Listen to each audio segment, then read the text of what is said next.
ॐ श्रीकृष्णाय परमात्मने नमः.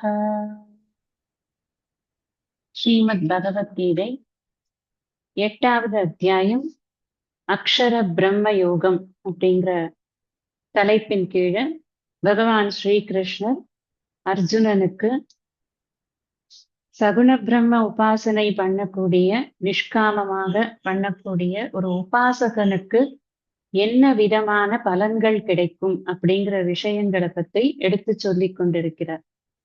நிர்குண பிரம்ம உபாசனை அப்படிங்கிறது வேதாந்த சிரவணம், மனனம், நிதித்தியாசனம். இதை பண்ணும் பொழுது இந்த ஐக்கிய ஞானமானது மீண்டும் பிறவி என்பதை கொடுக்காது அப்படிங்கிறத நாம 2வது அத்தியாயத்திலிருந்து ஆரம்பிச்சு 6வது அத்தியாயம் வரைக்கும் அந்த விஷயங்கள் நன்றாகவே விளக்கப்பட்டன.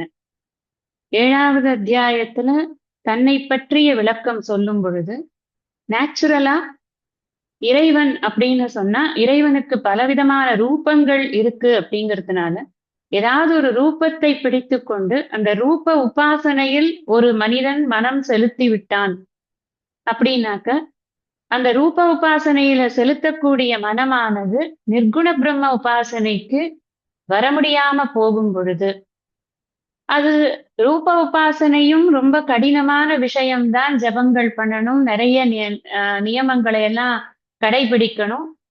அப்படி ஒரு கஷ்டமான ஒரு விஷயங்களை அவன் ஆர்வத்தோடு அன்போடு கூட இறைவன் மீது இருக்கிற பரம பிரேமையினால அவன் பண்ணியிருக்கான் அப்படின்னா அதுக்கு அவனுக்கு ஒரு நல்ல பலன் கொடுத்துதானே ஆகணும்.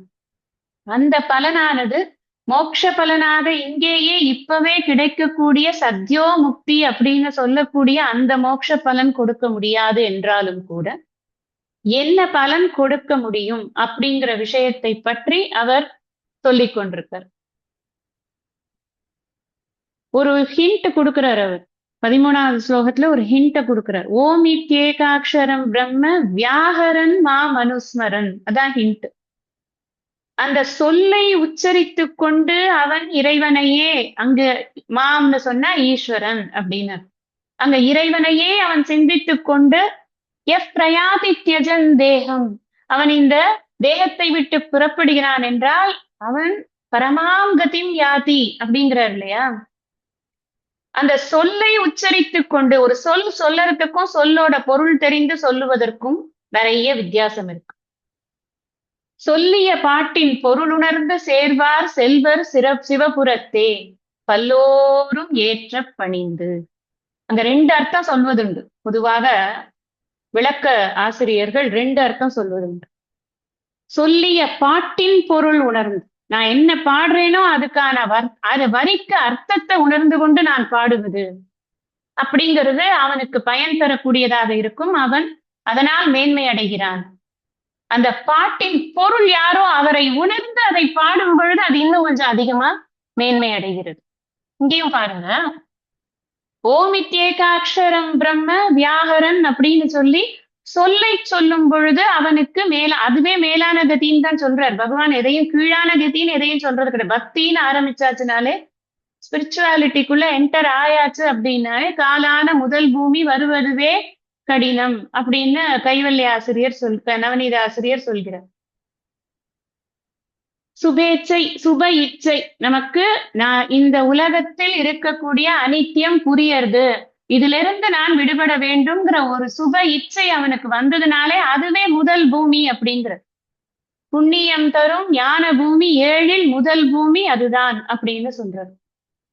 அப்படி இருக்கிற சமயத்துல இவன் இந்த உச்சரிக்கிறதுக்கே அவனுக்கு பிரம்மலோக பிராப்தி அப்படிங்கிறது கொடுக்கப்படுகிறது அப்படின்னு நான் முன்னாடியே சொல்லியிருக்கேன், மறுபடியும் சொல்றேன் ஞாபகத்துல வைக்கிறதுக்காக.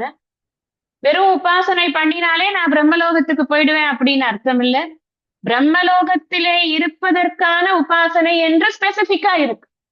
உதாரணத்துக்கு ஒண்ணு சொன்னேன் அன்னைக்கு, பஞ்சாக்னி தவம் பண்ணணும் அப்படின்னு. அது மாதிரி சில அது ரொம்ப கடினமானது இல்லையா, அந்த மாதிரி கடினமான உபாசனைகள் தான் பிரம்மலோகத்தில் இருப்பதற்கான உபாசனை. இல்லைன்னா பிரம்மலோகத்தை ரீச் பண்ணிட்டு திரும்பி வந்துருவான். ஷீனே புண்ணியே மர்த்தியலோகம் விசந்தி, அவனுக்கும் அப்ளை ஆயிடும். அதனால அது நிறைய சூக்ஷ்மங்கள் இருக்கு. அது சாஸ்திரம் ரொம்ப பெருசு. அதுக்குள்ள போய் ஒவ்வொன்னா ஆராய்ச்சி பண்ணுறது அப்படிங்கிறத விட நாம புரிஞ்சுக்க வேண்டிய விஷயத்த மாத்திரம் எடுத்து புரிஞ்சுக்கணும். அதுதான் என்ன புரிஞ்சுக்கணும் அப்படின்னா, இதன் பலனாக அவன் இங்கேயே மோட்சம் அடைய மாட்டான். அதான் விஷயம். இப்ப இங்க நீ நிம்மதியா இருக்கணும்னா என்ன பண்ணணுங்கிறத அடுத்தடுத்த அத்தியாயங்கள்ல சொல்ல போற. இந்த இந்த அத்தியாயத்தை பொறுத்தின வரைக்கும், கிரமமுக்திங்கிற அத்தியாயத்தை பொறுத்தின வரைக்கும், இந்த சகுண பிரம்ம உபாசனைக்கு நிஷ்காமமாக செய்யக்கூடிய இந்த உபாசனைக்கு என்ன பலன் கிடைக்கிறது, சகாமமாக செய்யக்கூடிய உபாசனைக்கு என்ன பலன் கிடைக்கிறது. இதுதான் ஆக்சுவலா போக்கஸ் இங்க. அதுதான் மற்றதை விட போக்கஸ் இங்க இதுதான். அதனால இப்படி சொன்னார். அந்த உபாசனையுமே கூட அனன்ய சேதா அப்படின்னு ஒரு வார்த்தை சொல்லியிருக்கார். அந்த உபாசனை பண்ணும்போது கூட வேறு எந்த இடத்திலும் உன் மனம் போகாமல் நீ ஈஸ்வர சிந்தனையிலேயே சதா இருக்கணும்ப்பா. நித்தியசக நீண்ட காலம், தீர்க்க காலம் நீ இருக்கணும், எப்பொழுதும் இருக்கணும். சந்ததம் உன்னை சரணடைந்தேன் அப்படின்னு எப்ப பார்த்தாலும் நீ அந்த சரணாகதி பாவத்துல தான் நீ இருக்கணும்.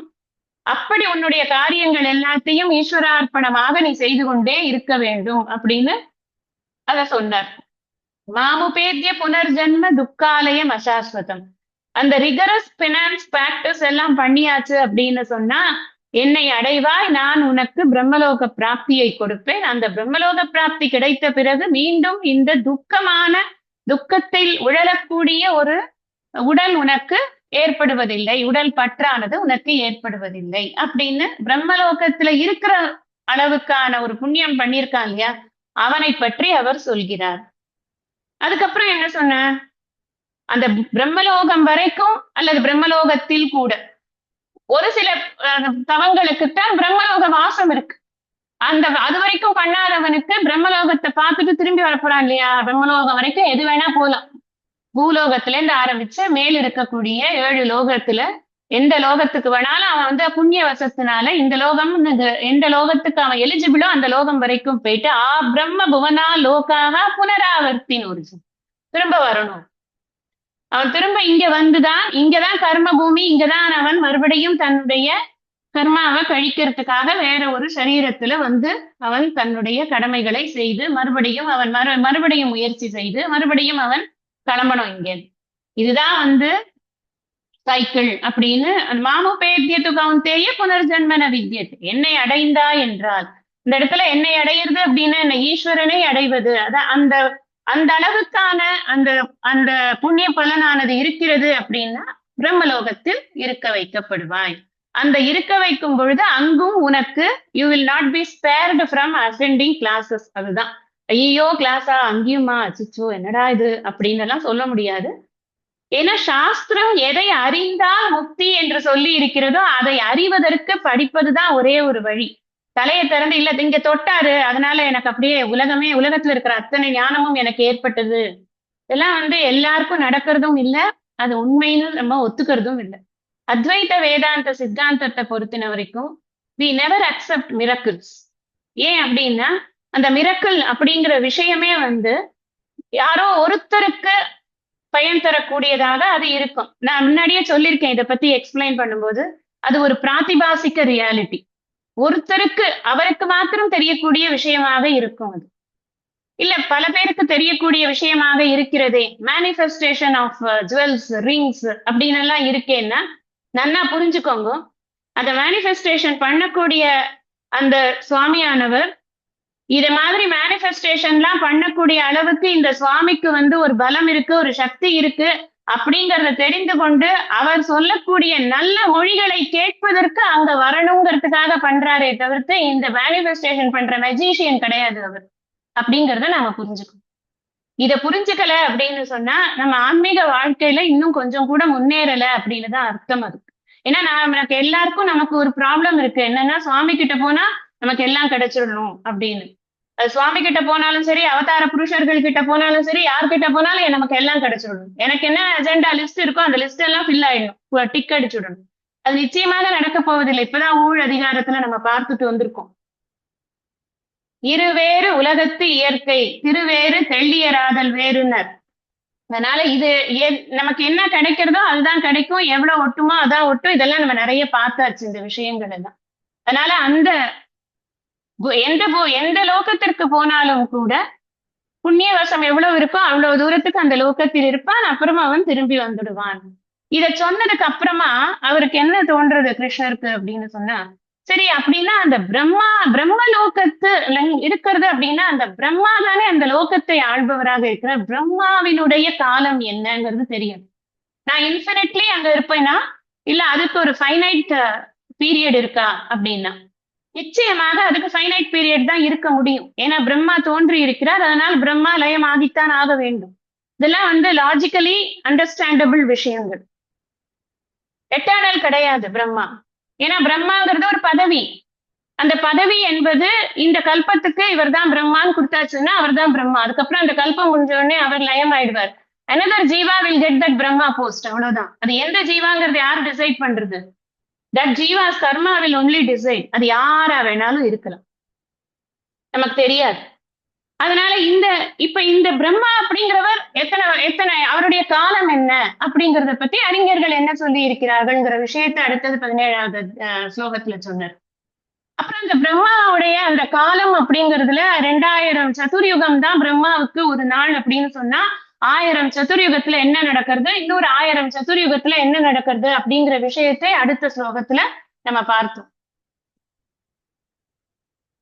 இது ரெண்டும் பார்த்தோம். அதுக்கப்புறமா இந்த சதுர்யுகம் ஒரு தோற்றம் ஒரு ஒடுக்கம் அப்படின்னு சொல்லிட்டார்.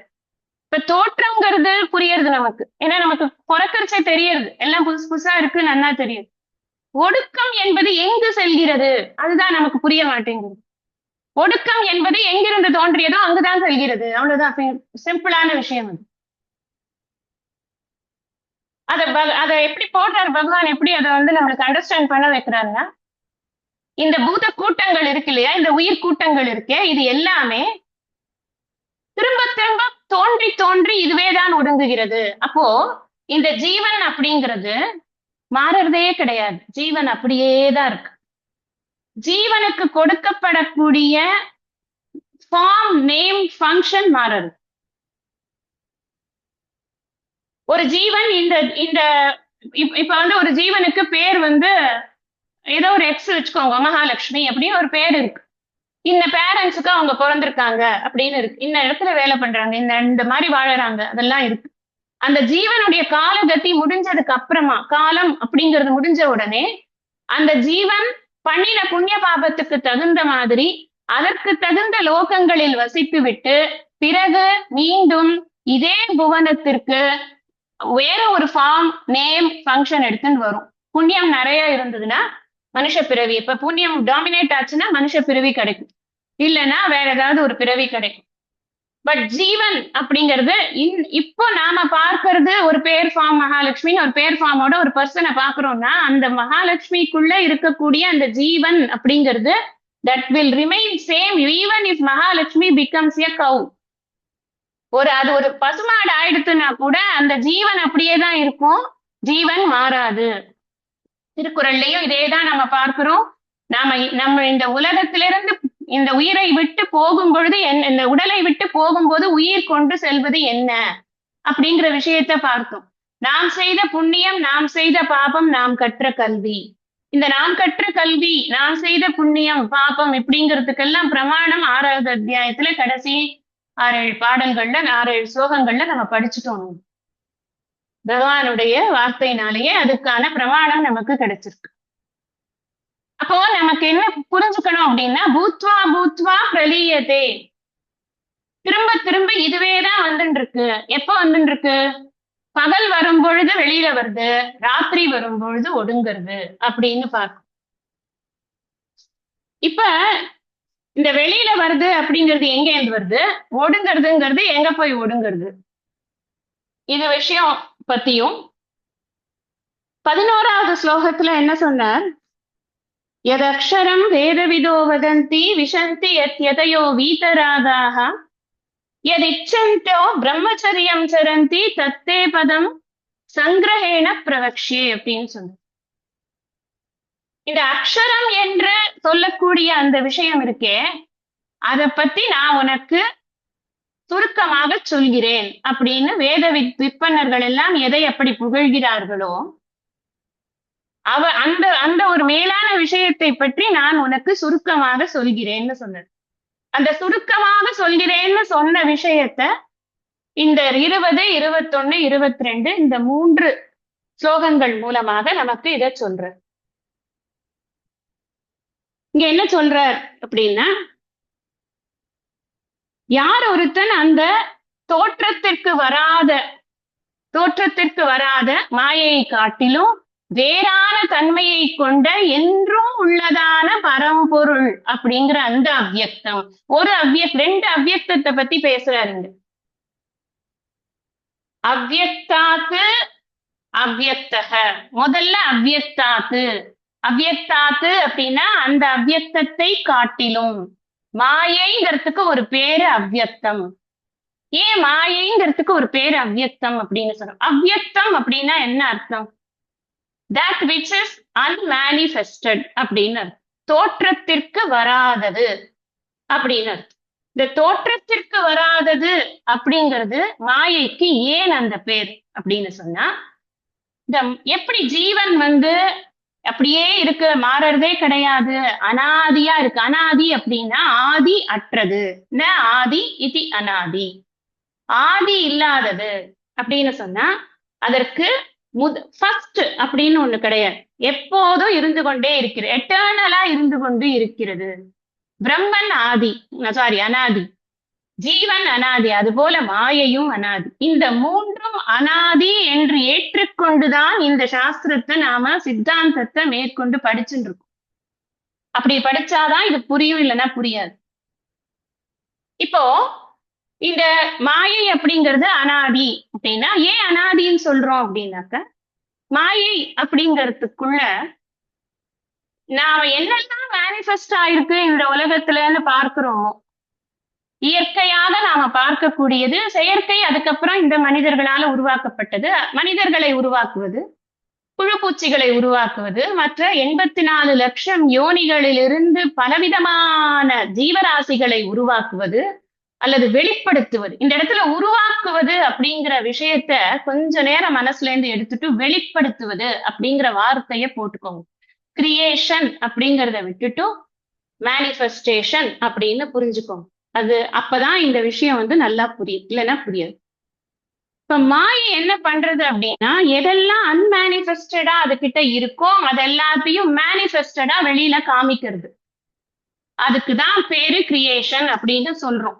இந்த மேனிஃபெஸ்டேஷன் வரத்துக்கு அதுக்கு சக்தியை கொடுப்பது எது அப்படின்னா, அது பிரம்மத்திடமிருந்து இரவல் வாங்கின சக்தியை வைத்துக் கொண்டு இந்த விஷயங்களை நமக்கு காமிக்கிறது அப்படின்னு சாஸ்திரம் சொல்றது.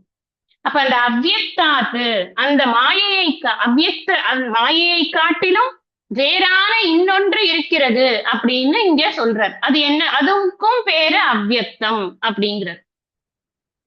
இந்த மாயைக்கு இந்த சக்தியை கொடுத்தது யாரு அப்படின்னு கேட்டா, எங்கேருந்து அந்த சக்தி இரவல் வாங்கப்பட்டது? பிரம்மனிடமிருந்து இரவல் வாங்கப்பட்டது. அந்த சக்தி பிரம்மன் கிட்ட ஓப்பனா இருக்கா, தெரியறதா அப்படின்னா தெரியல, இல்லையா? அதுக்குள்ள இருக்கு, அதுல அன்மேனிஃபெஸ்டடா இருக்கு.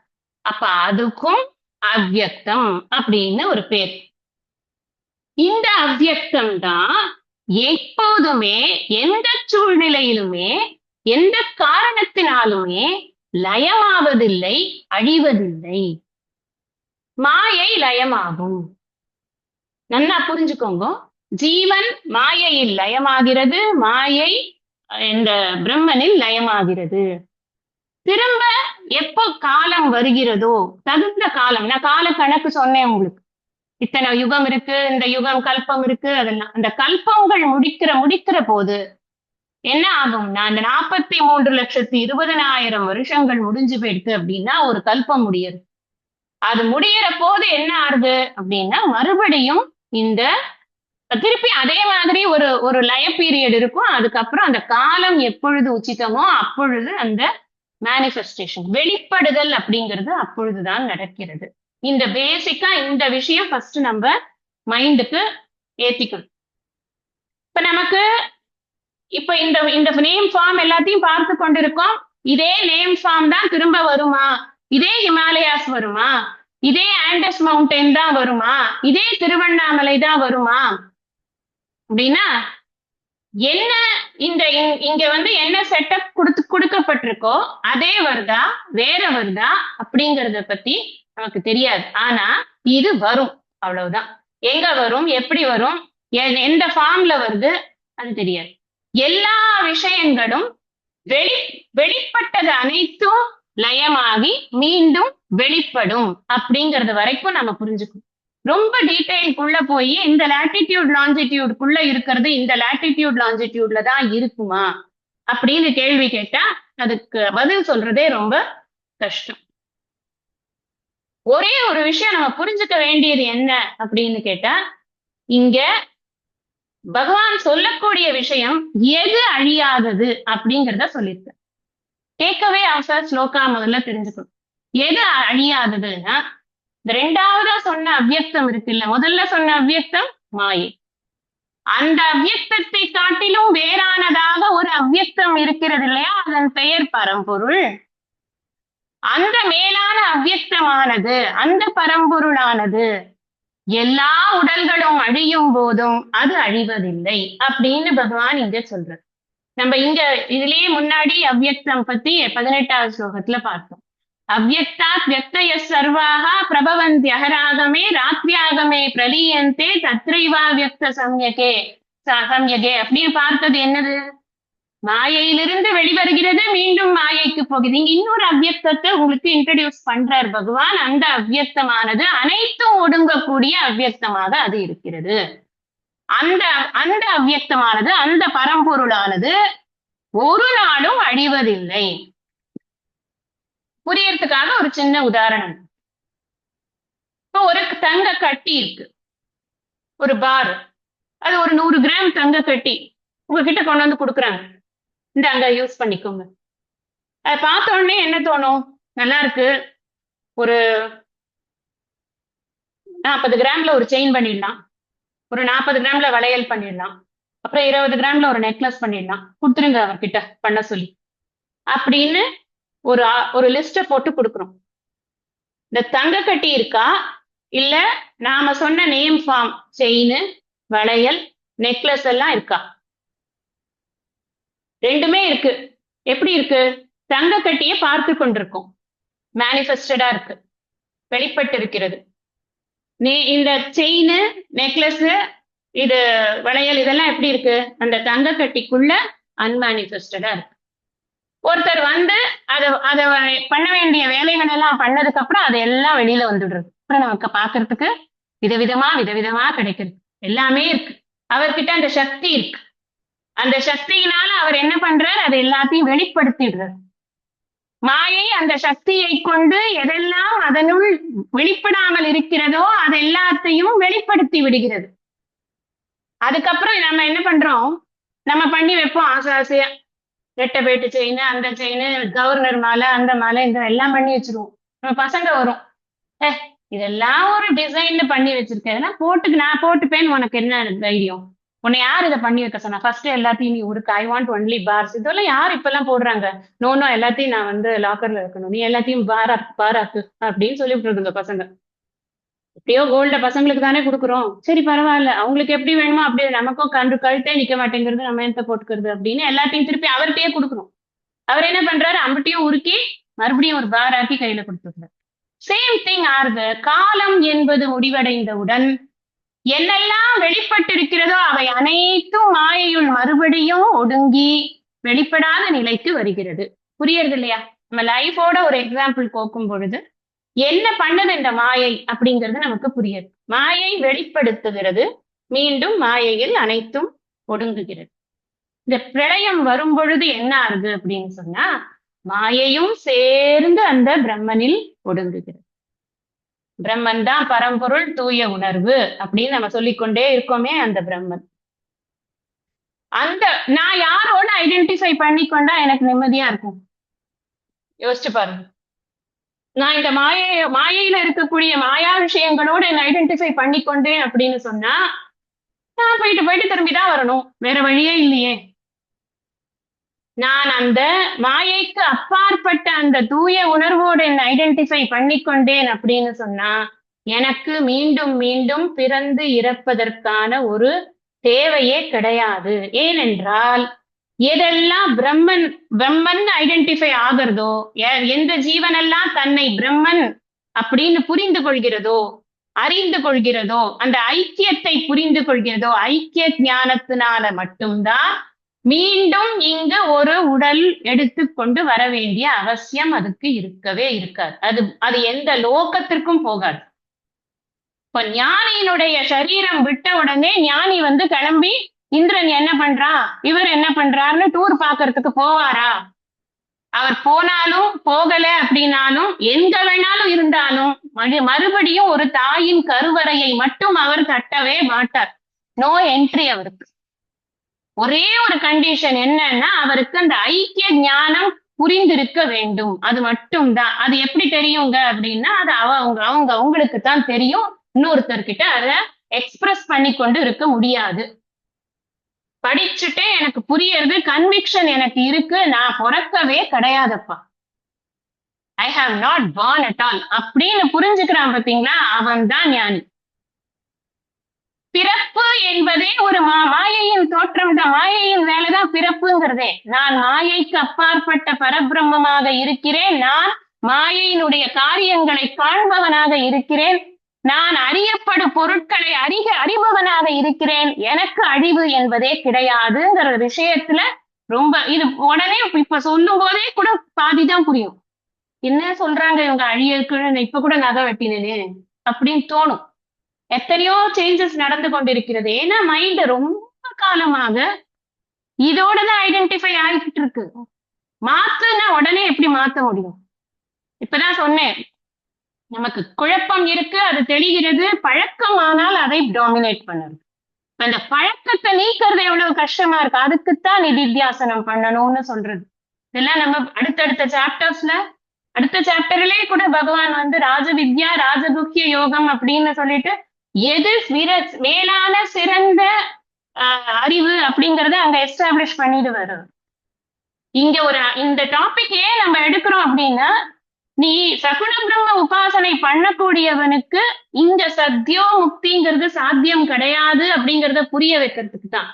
ஏன்னா இப்ப கூட இந்த ஸ்லோகத்துல கூட நீங்க புரிஞ்சுக்க வேண்டியது என்னன்னா, பிரம்மனோட அவன் ஐடென்டிஃபை பண்ணிக்காம அவன் அந்த மாயினுடைய மாய காரியத்தோட ஐடென்டிஃபை பண்ணி கொண்டு இருக்கிற காரணத்தினால அவன் போக வேண்டியிருக்கு லோகமா. வேற ஒண்ணும் கிடையாது.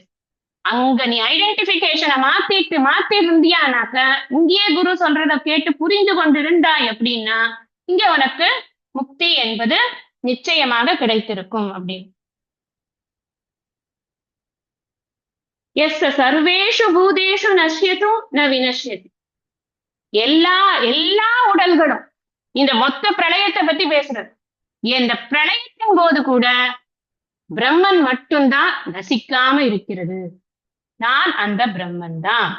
மாயைக்கு அப்பாற்பட்டதாக இருக்கிறது அந்த பரம்பொருள். அந்த பரம்பொருள் விவர்த்த உபாதான காரணமாக இருக்கிறது. அதனாலதான் நம்ம அதை விவர்த்த உபாதான காரணம் அப்படின்னு சொல்றோம். தன்னை அழித்து கொண்டு இந்த ஜெகத்தை கிரியேட் பண்ணல.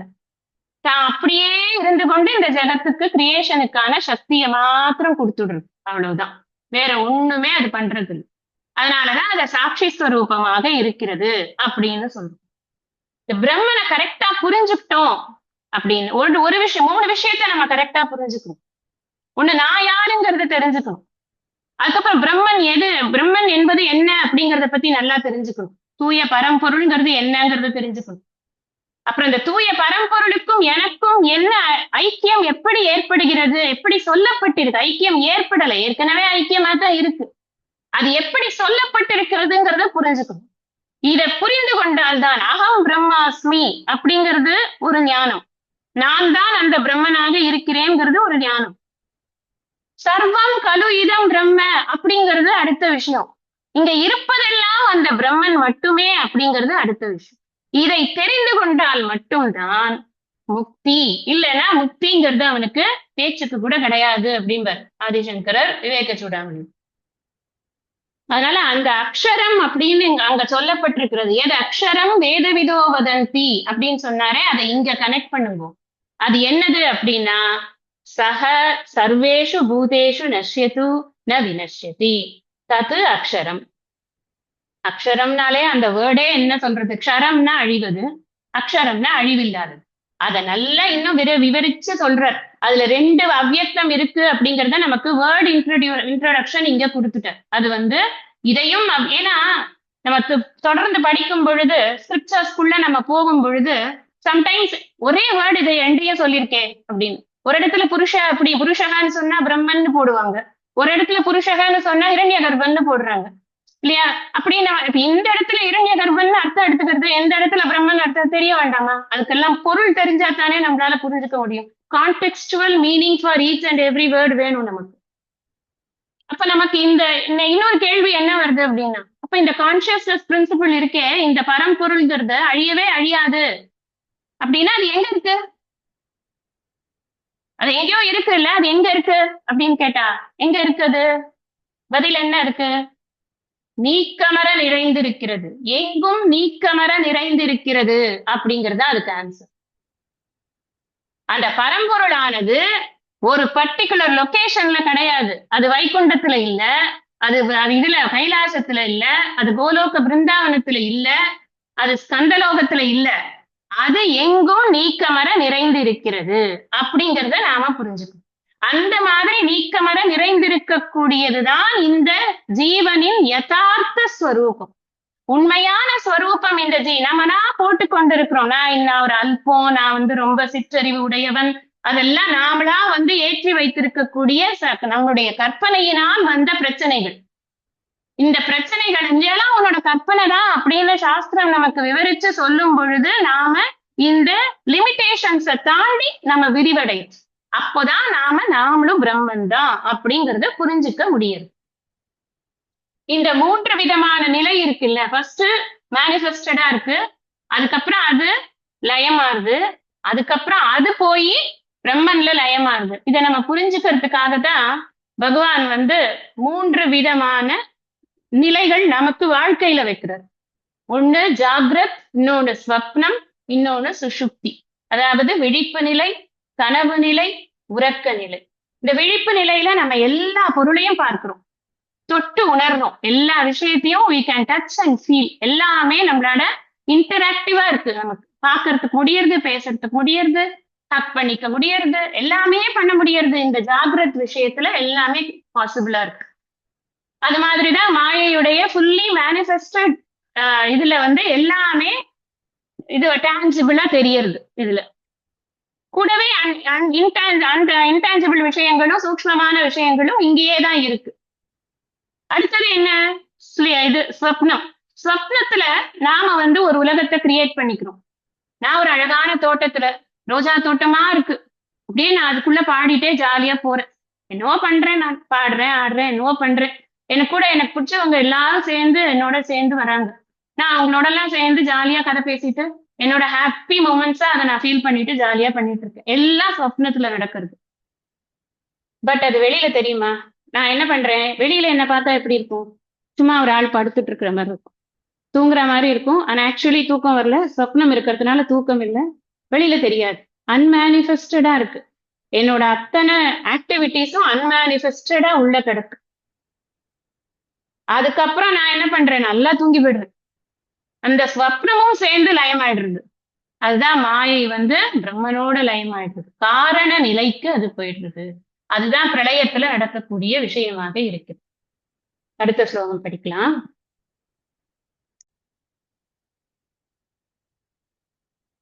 அவ்யக்தோக்ஷர இத்யுக்தஹ தமாஹுः பரமாம் கதிம் யம் ப்ராப்ய ந நிவர்த்தந்தே தத்தாம பரமம் மம.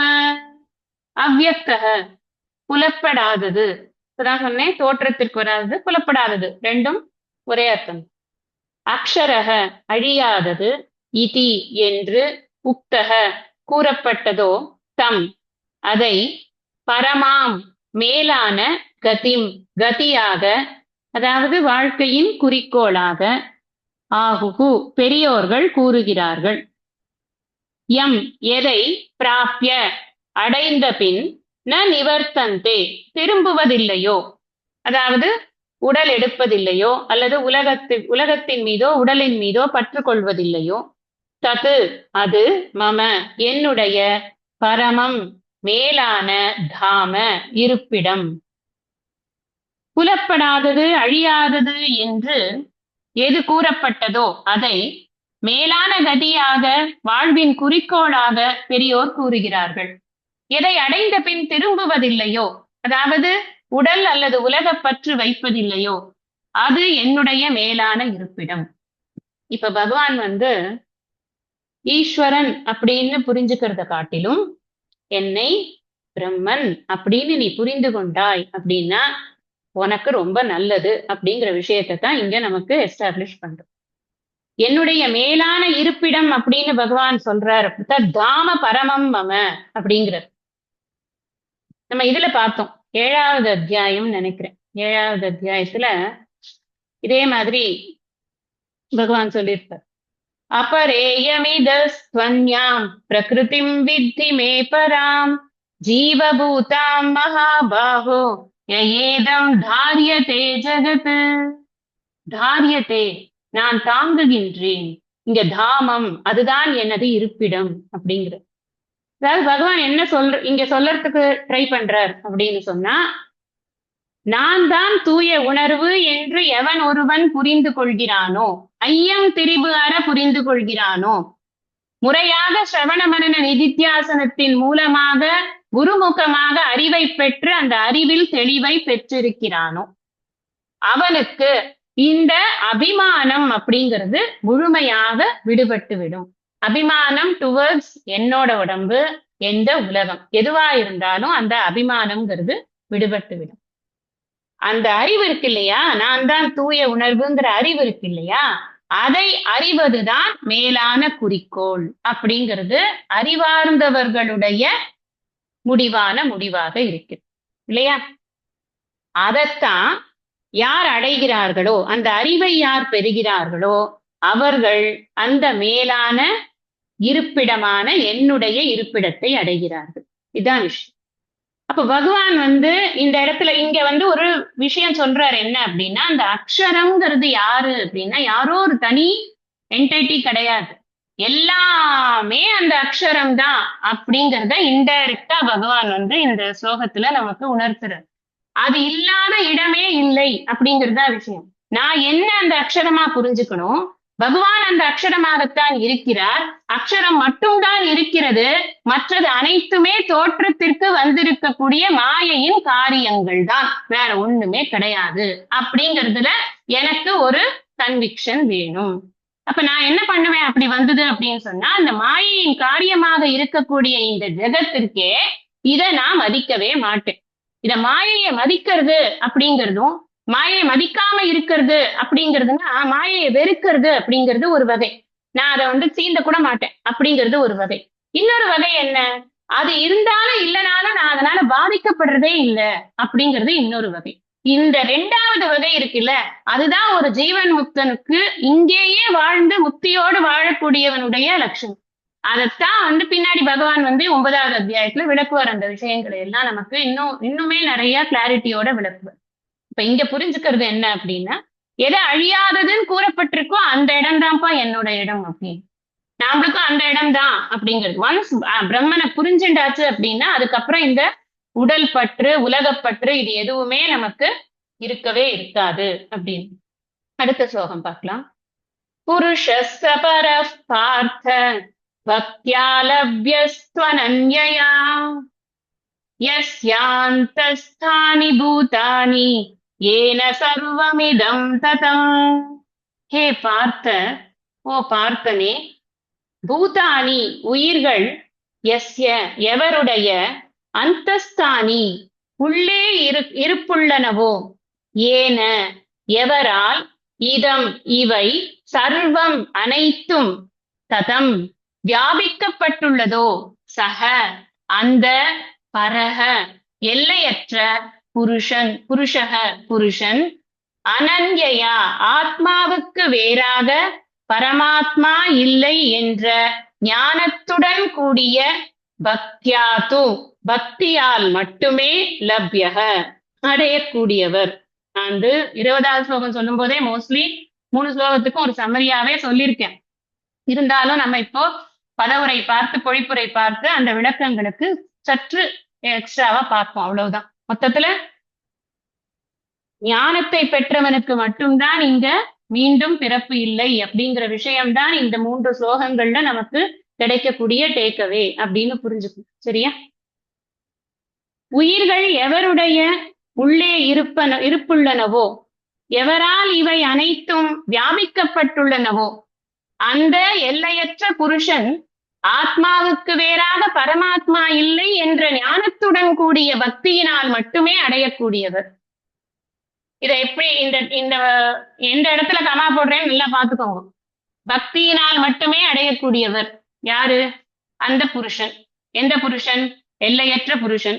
என்ன பக்தி எனக்கு வேணும்? அந்த பக்திங்கிறத டிஃபைன் பண்றார் இங்க பகவான். இந்த பக்தி இஸ் வெரி வெரி இம்பார்ட்டன்ட். இந்த டெபினிஷன் ஆஃப் பக்தி இஸ் வெரி வெரி இம்பார்ட்டன்ட். ஞானத்துடன் கூடிய பக்தி. என்ன ஞானம் எனக்கு இருக்கணும்? பகவான் பகவானோட அப்பா அம்மா பேர் இது, பகவானோட ஃப்ரெண்டு பேர் இது, பகவான் இந்த ஸ்கூல்ல படிச்சார், பகவான் இந்த இடத்துக்கு போய் சண்டை போட்டார், அந்த ஞானமா? இல்ல. அந்த பகவானும் நானும் வேறு அல்ல. அதான் ஞானம். ஆத்மாவுக்கு வேறாக பரமாத்மா என்பது கிடையாது. இரண்டும் ஒன்றுதான். இப்படி சொன்னா கொஞ்சம் கன்ஃபியூஸ் ஆகுங்கிறதுனால அடுத்த சென்டென்ஸ் உங்களுக்கு சொல்றேன். இரண்டும் ஒன்றுதான் அப்படிங்கிற விஷயத்தை நன்றாக புரிந்து கொள்வதுதான் ஞான பக்தி. இந்த இடத்துல அனன்ய பக்தி அப்படிங்கிறார் இல்லையா? அனன்ய பக்தி அப்படின்னா அனன்ய ஞானம் தான் அனன்ய பக்தி அப்படின்னு அர்த்தம். இதே இந்த விஷயத்தை அப்படியே 9வது அத்தியாயத்துல 22வது ஸ்லோகத்துல சொல்லுவார். அனன்யா சிந்தையோமாம் ஏவஜனா பரியுபாசதே தேஷாம் நித்யாபியுக்தானாம் யோகக்ஷேமம் வகாம்யகம் ந அந்யக, இன்னொன்னு கிடையாது அப்படின்னு ஒற்றை புள்ளியில் அவனுடைய சிந்தனை இருக்கிறதா? அப்ப நான் பாத்துக்கிறேன்ப்பா அவனோட வேலையெல்லாம், நான் அவனுக்கு சம்பாதிச்சும் கொடுத்துடுறேன், நான் அவனை சம்பாதிச்சதை பாதுகாக்க வேலையை நான் பாத்துக்கிறேன், யோகம் க்ஷேமம் 2 வேலையும் நான் பாத்துக்கிறேன் அப்படின்னு பகவான் அங்க கேரண்டி கொடுக்குறார். நம்ம விடுவோமா? நமக்கு எவ்வளவு புத்திசாலித்தனம் இருக்கு. எனக்கு இருக்கிற அறிவு யாருக்கு இருக்கும்? நான் போட்டேன்னா ஒரு கால்குலேஷன் இப்பவே நான் மார்க்கெட்டே காலி பண்ணுவேன், தெரியுங்களா? இன்னைக்கு நான் டிரான்சாக்ஷன் ஒண்ணு இறங்கினேன்னாக்க மார்க்கெட்டே 2 பண்ணிடும். அப்படி ஒரு அறிவு எனக்கு. நமக்கா போட்டு நம்மளே பண்ணக்கூடிய ஒரு கேமஃபிளாஜ்டு அறிவு. அந்த அந்த அறிவு உண்மை எப்படின்னா, இந்த சரண்டர் வராது தடுக்கிறதுக்கு எது காரணம்னா இந்த அறிவு தான், வேற ஒண்ணும் கிடையாது. எனக்கு தெரியுங்கிற அறிவு இருக்குல்ல, அந்த அறிவை விட்டுருங்கிறார் பகவான், வேற ஒண்ணும். சர்வதர்மான் பரித்தியஜ்ய மாம் ஏகம் சரணம் பிரஜ அப்படின்னு சொல்லும் பொழுது அங்க நிறைய விளக்கங்கள் இருக்கு. நம்ம பார்க்கத்தான் போறோம். 18வது அத்தியாயம் நிறைய நாள் இருக்கு. அதுக்குள்ள நம்ம நிறைய விஷயங்களை பார்ப்போம். பகவான் தன்னை எப்படி காமிச்சுக்கிறார் அப்படிங்கிற விஷயத்த பார்த்துட்டோம்னா அந்த எதை பரித்தியாகம் பண்ணணும்? ஒண்ணும் இல்ல, பரித்தியாகம்ங்கிறதே முக்கியமா நான் எனது அப்படிங்கிறத பரித்தியாகம் பண்ணணும். சிம்பிள் ஃபார்முலா தான். அதை எப்பவுமே பண்ணிக்கொண்டே இருக்கணும். இங்க என்ன புரிஞ்சுக்கணும் அப்படின்னா, பகவானுக்கு வேறாக நான் இல்லை அப்படிங்கிற விஷயத்தை யார் ஒருத்தன் புரிந்துக்கிறானோ அவனுக்குத்தான் என்னை அடைய முடியும். தத்தாம பரமம் மமன் சொன்னார் இல்லையா? அந்த மேலான இடம்தான் என்னுடையதுன்னா அந்த இடத்தை ஒருத்தன் அடையணும்னு நினைச்சானா அவனுக்கு என்ன குவாலிபிகேஷன் வேணும் அப்படிங்கிறது தான் இங்க சொல்றாரு. இங்க புருஷக அப்படின்னு போட்டிருக்கு, புருஷன் அப்படின்னு மட்டும்தான் சொன்னேன். அதுக்கு அர்த்தம் என்ன அப்படின்னு சொன்னா, என்னுடைய உடலில் இருந்து கொண்டு மலர்மிசை ஏகினானாக என்னுடைய உடலில் இருந்து கொண்டு அதே சமயத்தில் எங்கும் நீக்கமர நிறைந்து இருக்கக்கூடிய யாதுமாக விளங்கி கொண்டிருக்கக்கூடிய அந்த பரம்பொருள்னு அர்த்தம் அந்த புருஷனுக்கு. புருஷன்ற வார்த்தைக்கு இந்த இடத்துல எங்கும் நீக்கமர நிறைந்து இருக்கக்கூடிய பரம்பொருள். நம்ம அடிஷ்னலா சொல்றோம், ஏன்னா மறந்துடுவோம். எனக்குள்ளேயும் அவர் தான் இருக்கார் அப்படிங்கிறத மறந்துடுவோம். இங்கேயும் இருந்து எல்லா இடத்துலயும் நீக்கமர நிறைந்திருக்கிறார் அப்படிங்கிற அந்த அந்த பரம்பொருளைத்தான் இங்க புருஷன் அப்படின்னு சொல்லியிருக்கு. அடுத்தது என்ன சொல்றார்? அனன்யா பக்தியா. அனன்யா பக்தியா அப்படின்னா ஞான லட்சணையா பக்தியா அப்படிங்கிறார் ஆதிசங்கரர். ஞான லட்சணையா பக்தியா அப்படின்னா என்ன அர்த்தம்னா, ஞான யோகத்தினுடைய மார்க்கத்தில் செய்யப்படக்கூடிய பக்தி. ஞான யோக சாதனேன பக்தியா. ஞான யோக சாதனம்ங்கிறது என்னது? இவ்வளவு தூரம் வந்திருக்கோம், உங்களுக்கு தெரிஞ்சிருக்கணும். ஞான யோக சாதனம் அப்படின்னா, பக்தி யோக சாதனம்னா தெரியும். கோவிலுக்கு போகணும், சூடம் ஏற்றணும், கற்பூரம் தேங்காய் உடைக்கணும், ஊதுவத்தி ஏற்றணும், இதெல்லாம் தெரியும். நமக்கு ஸ்லோகம் சொல்லணும், அதுவும் தெரியும். ஞான யோக சாதனம்னா என்ன? ஸ்ரவணம் மனனம் நிதித்தியாசனம் தான் ஞான யோக சாதனம். இந்த ஞான யோக சாதனம் அப்படிங்கிறது, அதாவது இந்த இது பக்தியில எப்படி நீங்க சேர்க்கிறீங்க அப்படின்னு ஒரு கேள்வி வரும் நமக்கு. இந்த பக்தியில எப்படி சொல்ல முடியும்? இது ஒரு exercise. I am going to teacher, அந்த டீச்சர் எனக்கு சொல்லி கொடுப்பாங்க, நான் படிக்கிறேன், அவ்வளவுதானே. இது வந்து ஒரு படிக்கிற எக்ஸசைஸ், இது அவ்வளவுதானே. கிடையவே கிடையாது. ஈஸ்வர அனுகிரகாதேவ பும்சாம் அத்வைத வாசனா அப்படின்னு சொல்லப்பட்டிருக்கு சாஸ்திரத்துல. சும்மா வந்துடாது. நீங்க பாருங்க, இந்த டைம் இன்னைக்கு எத்தனை பேர் இருக்கோம்? நம்ம எல்லாரும் 32 பேர் இருக்கோம். சில சமயம் 35 பேர் இருக்கோம், சில சமயம் 32 பேர் இருக்கோம். பல காரணங்கள்னால யாராலாவது வர முடியல, ஓகே. ஆனா அவ்வளவு பேர் தானே படிக்கிறோம் இங்க. நீங்க இந்த உலகமே எடுத்துக்கொண்டாலும் கூட எத்தனை பேருக்கு உட்கார்ந்து பொறுமையா இந்த சாஸ்திரத்தை நான் வந்து வரி வரியா படிச்சு புரிஞ்சுக்கணும் அப்படின்னு எத்தனை பேருக்கு அந்த ஆசை இருக்கு? அந்த ஆசை யாருக்கு இருக்கோ அவர்களுக்கு அந்த ஈஸ்வர அனுகிரகம்ங்கிறது இருக்குன்னு அர்த்தம். நம்ம ஊர்ல ஒரு குறள் பார்த்தோம். இப்ப அவனுக்கு அனுபவிக்கிறதுக்கு ஒண்ணுமே கிடையாது, அவன் சுத்தமா வந்து கோண்டியாம், ஒண்ணும் இல்ல அவன்கிட்ட, வறுமையில இருக்கான், ஏதோ ஒண்ணு இருக்கான், அவனுக்கு ஒண்ணுமே இல்ல, அவனுக்கு இனிமே அனுபவங்கிறதுக்கு ஒண்ணும் இல்ல, ஏதோ யாரோ கொடுத்து சாப்பிட்டுட்டு இருக்கான், ஏதோ பிக்ஷையில தான் வாழ்ந்து கொண்டிருக்கான். பேசாம பிக்ஷையில வாழறதையே இதுவா வாழ்க்கை முறையாக கொண்ட துறவுக்கு அவன் ஏன் போக மாட்டேங்கிறான் அப்படின்னு கேட்கிறாரு இல்லையா? யாரு? வள்ளுவர். ஏன் அதுக்கு என்ன அர்த்தம் அதுக்கு அப்படின்னு? அவனுக்கு அதுக்கான புண்ணியம் இல்லைன்னு அர்த்தம். அப்ப அந்த புண்ணியத்தை யார் கொடுக்குறா எனக்கு அப்படின்னா, பண்ணிருக்கேன் கர்மா, அதுக்கான புண்ணியம் எனக்கு கொடுக்கப்படுகிறது இறைவனால். அதனாலதான் அத்வைத ஞானத்தை புரிய வச்சதே அந்த ஈஸ்வரன் தான். ஒரு பக்தியோடையும் வினயத்தோடையும் இந்த பாடங்களை நம்ம படிக்கிற போது அப்பதான் அந்த சிரவண மனன நிதித்தியாசனமானது நமக்கு உபயோகம் ஆகிறது அப்படின்னு சாஸ்திரம் சொல்றது. அப்ப இந்த ஞான யோக சாதனத்தினால ஏற்படக்கூடிய இந்த அனன்ய பக்தி, அந்த அவர் சொல்றார் இல்லையா, அனன்யா பக்தியா தூ, அதனால் மட்டும்தான் லப்ய அடையப்படுகிறது. அந்த இடத்துல லப்யன்னு போட்டிருந்தா கூட அறியப்படுகிறதுன்னு புரிஞ்சுக்கணும். இறைவனை அறிவது, இறைவனை அடையிறதே கிடையாது. இங்க இறைவன், அதுதான் சொன்னேன், வேர் இஸ் காட்? கடவுள் எங்க உட்கார்ந்துருக்கார்? ஏதாவது லொகேஷன் இருக்கானா? எங்கும் நீக்கமர நிறைந்திருக்கிறார், அவ்வளவுதான். எங்கும் நீக்கமர நிறைந்திருக்கக்கூடிய கடவுளைத்தான் இந்த இந்த உலகம் முழுவதுமாக, உலகம் மட்டும் இல்ல, இந்த என்னெல்லாம் இருக்கோ இந்த பிரபஞ்சத்துல, கிரியேஷன்ல என்னெல்லாம் இருக்கோ எல்லா இடங்கள்லயும் இருக்கு, நீக்கமர நிறைந்திருக்கிறார் அப்படின்னு. அதான் அந்த பரம்பொருள் அப்படின்னு சொல்றோம்.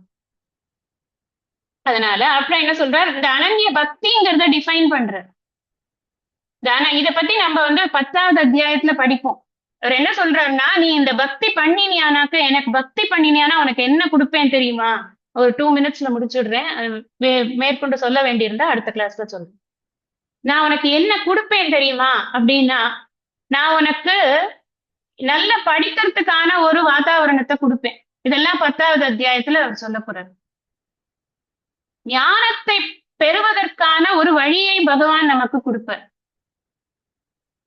பாகவதத்துல கூட இந்த ஸ்துதிகள் எல்லாம் பண்ணினாக்க, ஸ்துதிகளுக்கு பலஸ்ருதி ரொம்ப கிளவரா தான் போட்டிருப்பாங்க. யாருமே வந்து நம்மள தூண்டி விடுற மாதிரி விஷயங்களை அங்க போட மாட்டாங்க. ஆனா நாமளா தூண்டிக்குவோம் எல்லாம்.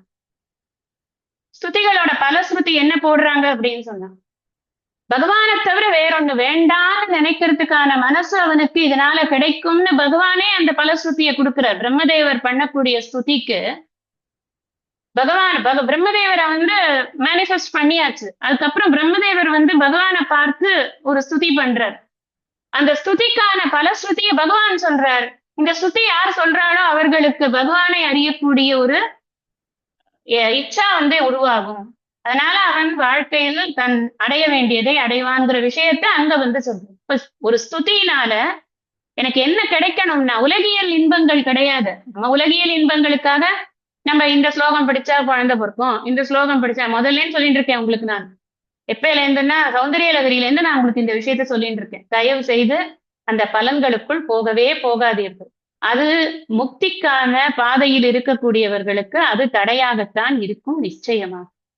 மேற்கொண்டு என்ன வேணும் அப்பனா எனக்கு அப்படின்னா, நாம எப்ப ஸ்லோகம் படிச்சாலும் எனக்கு சித்த சுத்தி வேணும், எனக்கு ஒன்ன புரியணும். அதுதான் 4 வித பக்தர்கள் சொல்லியிருக்காரு. அந்த 4 வித பக்தர்கள்ல ஞானி பக்தனை தான் எனக்கு பிடிக்கும்னு சொல்லியிருக்காரு. அந்த ஞானி பக்தன் எதனால ஞானி பக்தன் ஆறான்னா ஜிக்ஞாசு பக்தனாக இருந்ததனால் ஞானி பக்தன் ஆகிறான். அவன் இறைவனை அறிய வேண்டும் என்று ஆசைப்பட்டதனால் அவன் ஞானம் அடைகிறான். அந்த இறைவனை அடைய வேண்டும் என்ற ஆசைதான் சிறந்த ஆசையாக நமக்கு இருக்க முடியும். அப்போ மோட்சம் அப்படிங்கிறது தான் எனக்கு சிறந்த ஆசை. இதுதானே அர்த்தம். அது மேற்கொண்டு இந்த ஸ்லோகத்துல இருக்கக்கூடிய இன்னும் சின்ன சின்ன விஷயங்கள் இருக்கு. ஆதிசங்கரருடைய உரை ஒண்ணு நல்லா இருக்கு. அது எல்லாத்தையும் நம்ம அடுத்த சத்சங்கத்துல படிக்கலாம். சொல்றேன் நான்.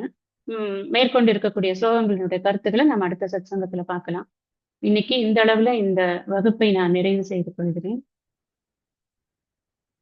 ஐயனே எனதுள்ளே நின்று அனந்த ஜென்மங்களாண்ட மெய்யனே உபதேசிக்க வெளிவந்த குருவே போற்றி. உய்யவே முக்தி நல்கும் உதவிக்கோர் உதவி நாயேன் செய்யுமாறொன்றும் காணேன். திருவடி போற்றி போற்றி.